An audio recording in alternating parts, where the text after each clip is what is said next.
All right, hello. Thank you so much for joining us today. Let's start with a little bit of background about you.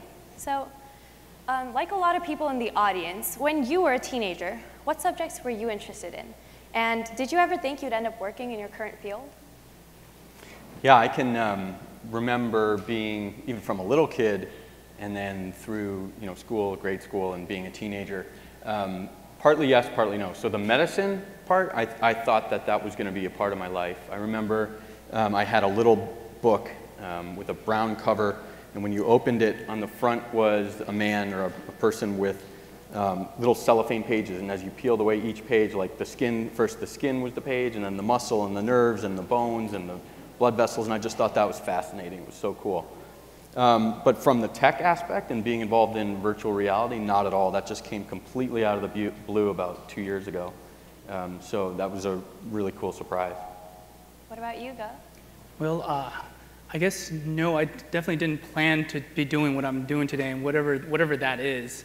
I do computer music, so I'm really building things. I'm building instruments, building toys, games, and tools for music. We have instruments for the laptop, orchestra, apps for mobile devices. But as a kid, I played a lot of video games, and I still play a lot of video games.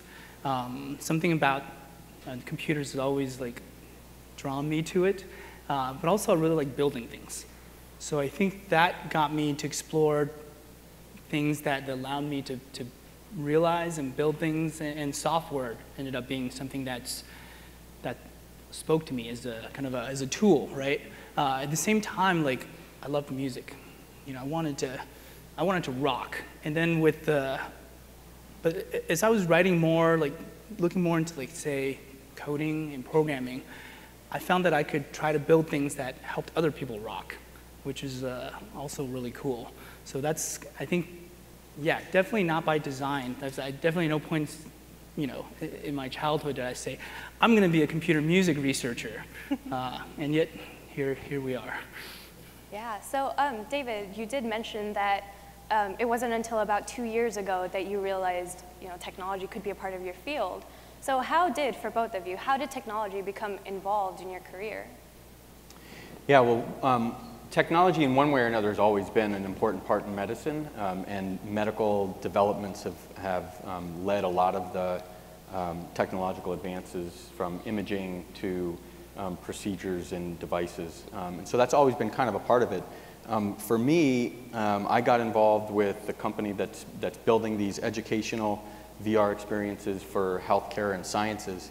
And that for me was really a great opportunity to kind of meld the art and science of medicine. So much of what we do is very scientific and based on knowledge of anatomy and physiology, for example. But there's also a lot of art to it, and that's been the part that's been most gratifying for me, has been to working with the software engineers and the coders to kind of see how their art really does actually become a science for us. Do you have any input for that, Gus? Sure, yeah. I guess for me, technology has kind of just been this tool that's been around. And then it was kind of, I guess I started playing the accordion, really. That was my first instrument. Then it became the electric guitar. I didn't start programming until really college.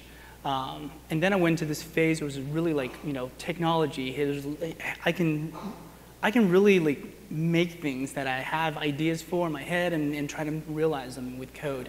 But then the more I use technology, I think I've now come back to something of the human dimension. I think the more we work with it, the more I think, hey, I think it's circular. It's the more we learn about technology, the more it kind of compels us to think about what is it actually doing for us, and also what is it doing to us. So I feel like right now where I am is this continuingly to explore this role of humans and technology and see how they might fit in kind of a harmonious way, if possible. Certainly they do not always. So you did mention that you started programming more in college. Well, as you know, a lot of us teenagers are very concerned about college applications and getting into our dream colleges. How much do you think getting into like the college that you went to, how much do you think it affected your career and your life overall? I went to Duke for undergrad, and I loved it. I think actually that I'm certainly glad that that's exactly where I went. At the same time, I think for myself and others, I like to think that it's really kind of, I think which school you go to will always matter, but not the way you might think, right? Not because it's a famous school, but because you come to really appreciate the special things that school has to offer, kind of regardless of the school.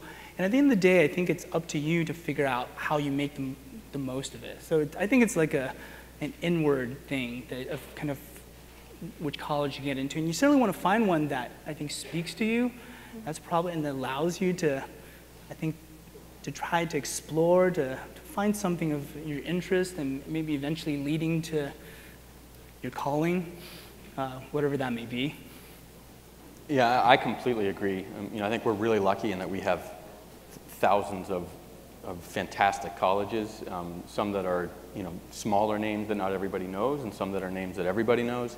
I think it's really important to emphasize that I think it's so much more about what the student pursues with passion, and the people that they engage with, and like sharing ideas that you never would have thought of because you're in the college environment. That's so much more important than getting into the #1 choice or kind of whatever some list of a magazine says are the 10 best colleges. That's like really arbitrary, honestly. Mm-hmm. Yeah, that's really interesting. Thank you. So moving on, I wanted to ask you, what are your thoughts on the Bay Area's treatment of liberal arts versus STEM? Yeah, well, I think I can start out and say, I don't think it necessarily has to be versus. We were kind of talking a little bit about this beforehand, and I think actually both of our work and what is exciting for me in my work with the virtual heart, and what I think is so cool about what Good does as well, is it's kind of the melding of a lot of artistic, maybe not classically liberal arts work with science. So I don't think it necessarily has to be versus. I think that everybody in the world knows that our area of the world, our little corner, has pretty amazing STEM resources, and that's fantastic. But we also have a lot of liberal arts history as well, the beat poets and a lot of writers, and I don't think it has to be versus. I think they really can complement each other. And I'm going to follow that up to say I couldn't agree more, and I would say, it's in some ways the liberal arts more broadly, you can think of that as the arts, the humanities, the social sciences. In some ways, we think of them as these separate disciplines as from STEM fields, like computer science, engineering, mathematics, right? And actually, if you look at the history of the world, the liberal arts, the humanities, social sciences, the arts are not things that we need so much add to STEM as so much there were things that we should have never taken apart. I think these things all come from kind of the same place. So much of, for example, you can trace back the history of computers, for example, to philosophy. You can trace artificial intelligence and its early kind of birth, right? And you can trace that to the 60s and 70s to the philosophy of mind researchers. Logic can be traced back to Aristotle. If you just look at the history of computing alone, there's a lot. It would not be happening if people at some point didn't think really hard about things, and before they even knew what the discipline was. And once you figured out what the discipline could be, it tends to become a discipline, like mathematics, like computer science. The questions I think that don't get clearly answered in an interesting and wonderful way tend to remain philosophical. Mm-hmm. But I think it would do us well to remember that I think it all kind of comes from the same place, but more than that, I think in our current world where we immediately, we look at the technology that we use, right, like this phone, and we think about all the functionalities it affords us. But actually, I think what the liberal arts and the humanities offer us is kind of a broader perspective in that, well, let's say we use this technology today, but what if the entire planet, as is pretty much doing now, all use kind of some kind of technology? How does that change who we are? How does that change our everyday life, right? And what is this technology doing to us? What parts of it are beneficial? What parts of it are not?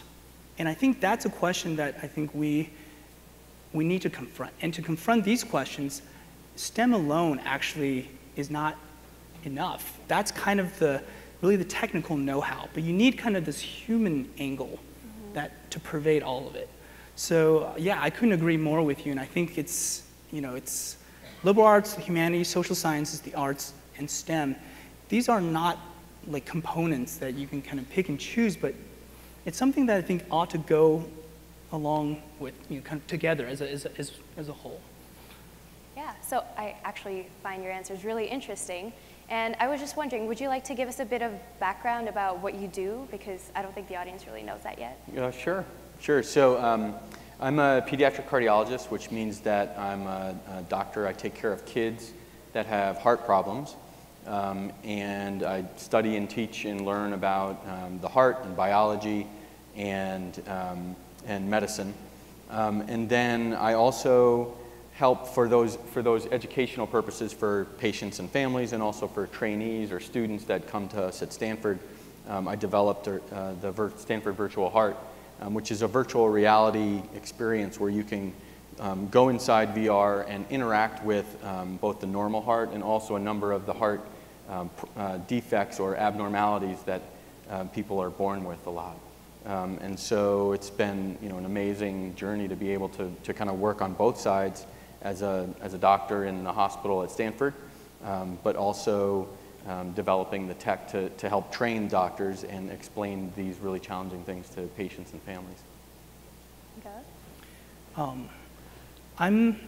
Well, as I said, I'm a computer music researcher. I think probably it'd be easiest if I give you a demo of what it is that I do, or one of the things I do. I have this iPhone that I was just waving around. On here is an app I designed called Ocarina. Some of you may have possibly used it. So I'm blowing to the phone, and there's actually a little program in here that's tracking how hard I'm blowing to the phone. I'm using the multi-touch to actually select the pitch that I'm going to play.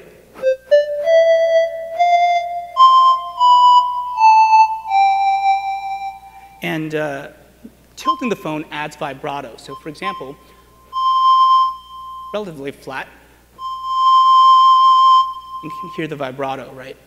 There's one more thing. So you can play that that's like a little toy. You can play with. Oh, well, thank you. Wow. There's another aspect of this app, and I don't know if you can see it, but it's a visualization of the planet Earth. On here, you can see streams of light coming from different parts of the planet. So let's see. This is looks like from France. Sounds like Amazing Grace. From someone calling themselves Google Zakar Babel. I hope that's not like a dirty word in another language. They're playing Amazing Grace. Who is this person? I have no idea. But that's like another human being blowing to their iPhone somewhere else on the planet from probably a few seconds ago, maybe a few minutes ago, right? And this is all, in some ways, I think Ocarina, in its instrument and as this globe, I think in many ways embody kind of the things I try to do in my work. One hand, I build instruments. The other, I think I'm trying to explore kind of this like human dimension of what technology can do for us, right? That's really cool, thank you. So you mentioned that there was someone in France who had your app and they were blowing into their iPhone and playing music. Well, I was just wondering, for both of you, are you concerned about free and equal access to your technology across the country and the world? Like, how would something like net neutrality affect you and your field? Yeah, we actually have about 20, I think it's 20 or 22 now, programs on every habitable continent that are using the Stanford Virtual Heart. So basically, medical centers or educational programs, high schools, and there's also an art museum in Florida that contacted us and said, we learned about your work and how can we use it, and so we share the software with them. We and Stanford, who owns the final program. So I am really concerned about equal access. I think that for my work specifically right now, the biggest barrier is that still the hardware is relatively expensive. It's something that a school or a medical center can afford pretty easily, but an individual in rural China probably can't. So I think that's a big issue. I think economic inequality, I think that's something, unfortunately, that's very apparent here in the Bay Area. And I think that because we're really lucky to have a lot of those opportunities, I think we have to address a lot of those issues. My work isn't specifically on the web or designed for the web, but I think net neutrality is absolutely a huge issue for allowing people to be able to kind of get on the web and create, or to be able to interact with others across the world. I think it's a huge issue. Yeah, I also tend to agree. I think you speak of, there's really two things. There's like privileges and there are rights. And I think access to technology is very much still varying degrees of privilege. It's not like, just because we have access to different levels of technology doesn't mean everyone has. And in fact, no, people don't. I think actually the number of mobile subscribers, for example, has actually caught up to the population on the planet. But still not everyone has a phone. Some people actually have multiple phones. But so even just something seemingly ubiquitous as a phone, I think has, there's a different levels of penetration with different kind of different populations. And so that's something we absolutely try to be sensitive to in our design. At the very least, we should acknowledge that. But when possible, we should try to design in a way that I think is inclusive and at least cognizant that access is not equal, but also it's a worthwhile goal in many cases to strive for. And then I think there's the question of rights. And I think net neutrality in some sense, certainly this brings up again this question of like, what is something that should be equal? And what is something that should not have private interests kind of influencing it, right? It poses kind of these questions. So I think these questions are completely worth thinking about, because I think one is questions of privilege, but also like it's worthwhile to think about, if we do have this technology and it can potentially reach everyone, like how should we endeavor to keep, the playing grounds level and to have it be something that hopefully can serve to a benefit to everyone, so. In addition to economic inequality, we see a lack of diversity in most fields today, especially in STEM. And I acknowledge that even on this panel, there are no women represented. And what are you, I'm just a moderator. You're running the show. But, so what are your thoughts regarding the importance of diversity in your field? And what solutions have you seen that work well, and how can people serve as allies and supporters of minorities? That's a great question. That's like a really hard question, but it's a super important question. In some ways, it is improving, but it is not improving nearly fast enough. I think, I think inequality and also just the natural kind of almost subtle negative impacts of just, sometimes we don't even notice it, and we tend to project biases on different groups of people simply because they belong to a certain group. And I think, I don't have a great solution for this, except, I have no solution, except I think it's a long-term thing. There's no magic bullet for this, but I think it's important for every one of us to actually be cognizant of this. And also in every decision we make that we strive to be cognizant. And I think to do our best to see everything from the merits and nothing else. But I think the world is quite far from actually reaching anything close to equal. Yeah, I think, obviously there's so much more work to be done. I think, I guess it's important for people that have one privilege or another for whatever reason. So that could be, you know, whatever group you are a part of, or where you live, or the fact that you just happen to be born within a certain border, that gives you certain privileges. I think that it's important to acknowledge those privileges, and then really to, you know, with those privileges come a lot of responsibility. And that responsibility is to pass it forward, to give, you know, some of your knowledge or skill, or teach someone something about your passion.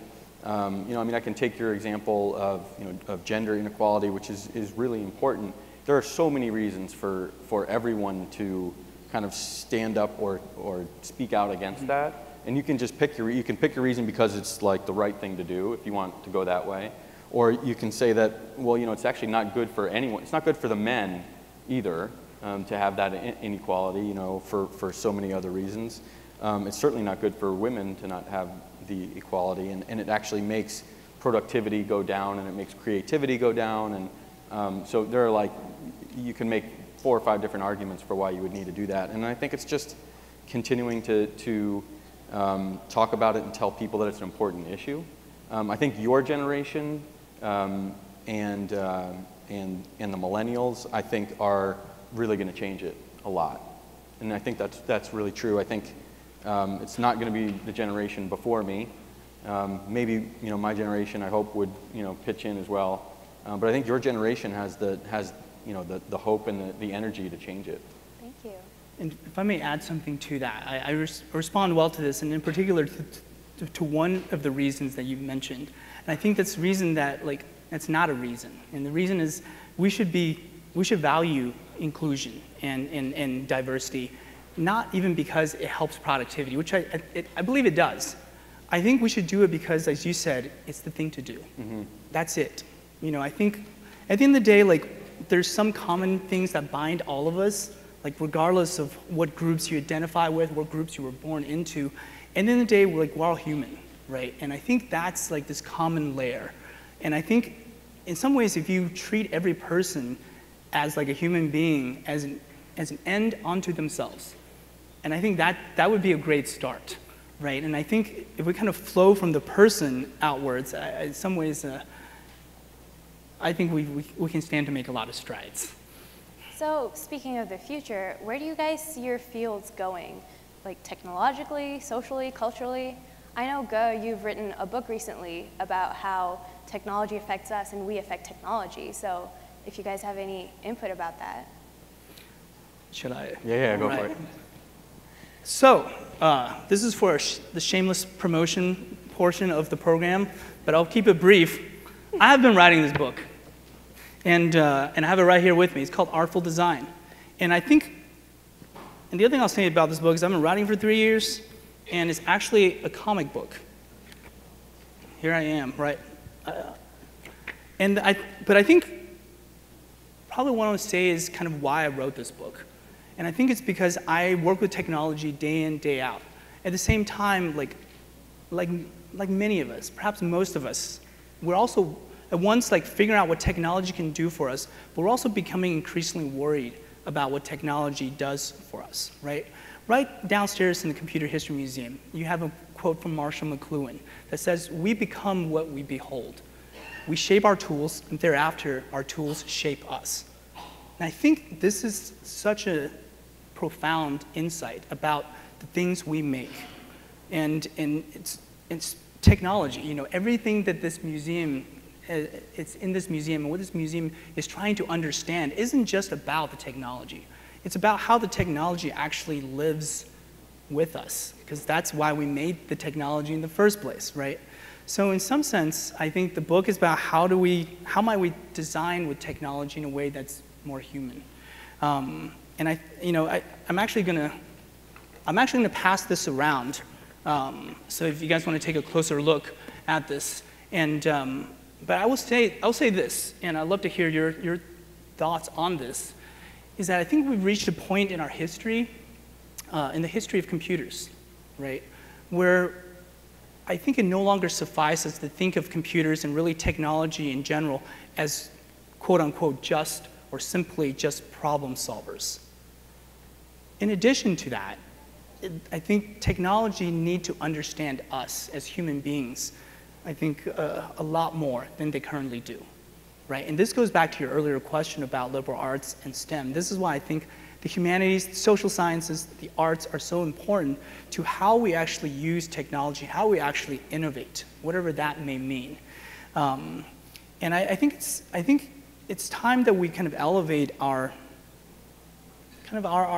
awareness of like how the technology around us changes us, and also how we as engineers, as scientists, as artists, as humanists, as social scientists, as whatever you may be doing, simply as a user, as a denizen of this society, like how we actually think about the role of technology in our lives. So this is, I've kind of transitioned out of the book and back into really kind of, in some ways that's kind of what I'm worried about day in, day out. But it's also, I'm worried about the same tools that I'm actually using to build whatever it is I'm building. David, what do you think? Where's your field going? Yeah, I agree. I think looking at the technology, in general, whether it's the phone and creating music on a phone, or virtual reality, or advanced imaging, they are tools. And I think that one of the kind of mistakes a lot of times that we make is that we kind of prescribe a positive or a negative, outlook on these tools. Like when I was a kid, it was that like television's going to melt your brain. Which, in some respects may have been true on Saturday morning cartoons, but you also could, look at the television and, learn about, cheetahs in Africa, and I remember being fascinated by that. It's not the TV's fault, right? It's kind of what you do with it. One of the things that's been really enlightening for me, and actually really cool, is seeing how the tech community has responded to our work with the virtual heart. Our developers who had developed VR programs for, games, either, kind of jigsaw puzzle type games in VR that are really cool where you're in this elaborate room, or the other games that are really concerning, like first-person shooter games. When they had the opportunity to build something that actually really made a difference, they immediately saw what a different world that was and how impactful that could be. So I think for sure the technology is only going to get more accessible. It's going to bring actually people together. I'm now collaborating with people, in Europe and in Africa and South America, and trying to like correlate time zones and everything, which is really fun. I never would have had that opportunity. So I really think it can connect people, and you just have to engage with the people that are using it responsibly and for the right thing. Right. One last question before we move on to audience questions, because we only have a couple of minutes left. As you can see, your audience is mostly teenagers today. What is some advice that you would give your younger generation? Free advice. Yes. Okay. I think it's actually really important for teenagers and for kids to pursue things that they really enjoy or subjects that they're really passionate about, but to be willing to stick their neck out and to fail. Because you actually, failing in the right way actually more often than not leads to growth, to learning something new, or to finding something you never thought that you would before. And I think it's really, on the teens to be able to do that, but it's really also on the parents to give them the leash to be able to do that. And I'm not talking about like failing, going out and crashing your car, like that's not a fun fail.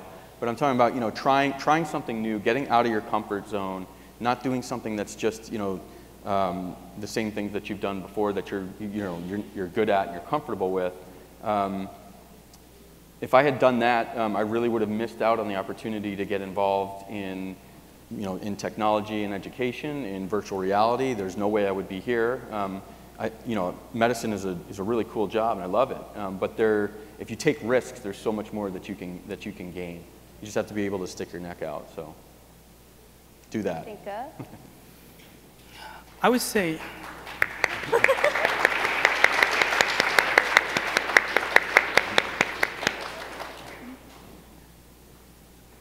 like, as a college professor, I would say college is not the place where you go get trained into a job, all right? like I will tell you this as a Stanford professor, do not come to Stanford thinking this is the place where I'm going to be trained to go into the workforce. If you could do that, and many people do, but it would be a shame. All right? I think college is the place where you figure out how to self-fashion, where you figure out like how you learn. You figure out the things that like call to you, that you're interested in, right? And that could be something in STEM. It could be history. It could be philosophy. It could be music. It could be drama. You know, I studied computer science, and I did it because I like building things, right? And I think and I didn't go to college, and of course, you know, maybe that's how I ended up as a computer music researcher. I didn't go to college in order to get the tools so I can find a job. I think my parents probably was hoping that I would kind of do that. And I think all parents probably, certainly you want that. But I would urge a balance, right? Find something that can help them become employable, or at least sometime down the line, but also encourage them to do something that would actually not only make them happy while they're in college, but maybe they can stand to be happy for the rest of their life. All right? So I will say that's, in some ways, I think I've transitioned to talking to people going to college soon to like parents of those people. And I think I'm addressing like, I think everyone. And I think college is a time where you kind of explore. And you also explore so you'll be in a position maybe later on to figure out what your calling actually might be. So. Thank you. Okay.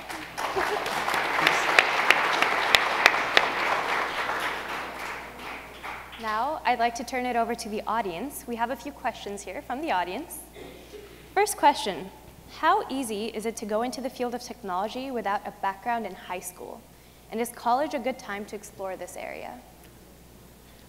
I can answer that. I started programming the summer before I went to college. I programmed some basic, like when I was like in 7th grade, and that was fun, but I didn't really program.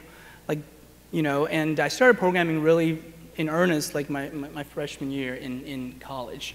And so, no, I think you don't need a background in anything except some sheer interest to like learn and find what like makes you curious. And as long as you can cultivate that, and I think you're in good shape. Yeah, I mean, I think even one step beyond that, I think if you plan to, you know, start right now to use today's tools so that when you're in 20 years you can get some job or some position, you're going to be way behind, because I mean a lot of the things that we're doing didn't even exist when we were in, there was not really virtual reality in the way that we know it today. When I was in high school, I mean I was in high school before the internet, you guys. So these things are going to develop really quickly, and I think look at what Good does. He does music and computers. Probably a lot of that came from your love of music, right? And so get into the things that you really love, and and then invent the field that you love and go pursue it. Go combine two fields, kind of like we both did, or pursue your interests. And if you learn to code along the way because that's fun and it makes sense, then great. I don't do much coding, but. This one's specifically for Dr. Axelrod. How do you see technology, software, and AI to continue to work alongside medicine in the near future? This person says they're interested in both medicine and computer science. I think that's a huge field that's going to really change the way that not only the way that we interact with medical information, but the way that we interact with patients and learn from patients, because really every patient is kind of this enormous database. And then when you put all of these people together, we have all of this information that we can share. I think the use of computers for, there's a lot of talk about big data and artificial intelligence. It's really early, but it's also really exciting. I think that, I'll give you an example. So there was a group from Stanford probably 4 or 5 years ago that had a really challenging patient. This kid came into the hospital and he just couldn't figure out what was going on with this kid. And so they took all of the symptoms, so all the things that was wrong with the patient. I think it was a rash and a headache and one other thing. And they took that all together and they entered into a computer database and said, give me all of the patients that we've treated in the last 20 years that had this. And they got all that information that came back. and then they were actually able to look at the ones that matched best and say, I think this is what the patient has, and that's how they diagnosed a really difficult, challenging patient, right? That never would have happened, even when I was in medical school in the year 2000. It's really incredible. And they published it. You can look it up online. It's really cool. It's really cool. Yeah. Yeah! So I think you should pursue, whoever wrote that, you should pursue the field. Pursue them both in parallel, or spend some time doing each and then make your own way, because there's going to be a lot of opportunity. Next we have, what are some ways that we as young scientists can get a head start in STEM-related fields before high school? Read a philosophy book. I'm not kidding you. Read some good books and actually read about the origin of science, scientific method. Read about Francis Bacon. Read about where science came from. Give yourself a broader perspective so that when you learn even more about science, I think you can kind of string it together with everything else in this world and yourself and people. So I'm actually quite genuine in that. And by the way, like, most people are not getting that advice. They're going to be like, I'm just going to do more science. Yeah. But I think if you do something that gives you a broader perspective on science, you actually, that will ultimately accelerate, I think, your pursuit and learning of science. That goes for, I think, just about any field. Yeah, I think you could, go out into the woods for a really long, cool hike and, get as many insects and leaves and tree bark. And, like you said earlier, we kind of make these separations of this is biology and then this is chemistry and this is physics and, and then computer science, math and computers. But it's really all, that's arbitrary. It's really all kind of one enormous knowledge base that's super exciting and fun to learn about. The one I tell my kids about that I think is really incredible is, who knows about the Fibonacci sequence, right? So what is that? That's math, that's science, right? It's also, you look at a sunflower seed or an artichoke, or, it's everywhere. It's in nature, and so those things are magical. Go investigate them and find what are the most exciting things for you, and you can't go wrong. Next question is, as a CCO of SMU, so it's for you, Mr. Wang, how would you describe your process in designing mobile apps and your challenges in starting a company? Yeah, it's a good question. Another hard question. So I was the chief technology officer, also was the chief creative. So I was figuring out what the technology is supposed to be and also how to design. But I think my design, I would say, comes from more of a bottom-up place than top-down. For example, I'll tell you what I mean. And I think, for example, Ocarina, a lot of times we design as engineers, what are some of the first things we do? We go and try to figure out what the world needs. And we do that by kind of asking the world, what do you need? And I think for heart, understanding knowledge of the human body, the needs actually have always been there, right? And in some ways, you are really finding, I think, exciting new ways to kind of bring technology to bear on a problem that we've always cared about and likely will always care about, and you're helping us to understand this ever more fully. For something like music, I would say it's a little different. It's not the problems aren't so clear, right? You can't ask people, hey, what app should I build? People are not going to tell us, I think you need to build an app where you can blow into it like a flute, and then you can have like a globe where you can listen to other people blow into their phones like a flute around the world. Sometimes you got to kind of work backwards, not from the perceived practical needs of people, but kind of almost kind of like an artist in a way. You kind of try to feel the pulse of people. What do you think will delight them? What do you think will surprise them? What do you think will make them, feel something, right? And so I would say things like Ocarina came from, I would call more hunches, and possibly even I would go so far as say they came from places of value rather than needs. Value as in I believe that music making does a person good, and then this technology maybe has this way to connect people through music making. And maybe that's all it needs to be. Last question. This is for both of you. What fields of tech, other than your expertise, do you enjoy, and what fields do you believe will grow exponentially in the future? All right. What fields do I enjoy? I love physics.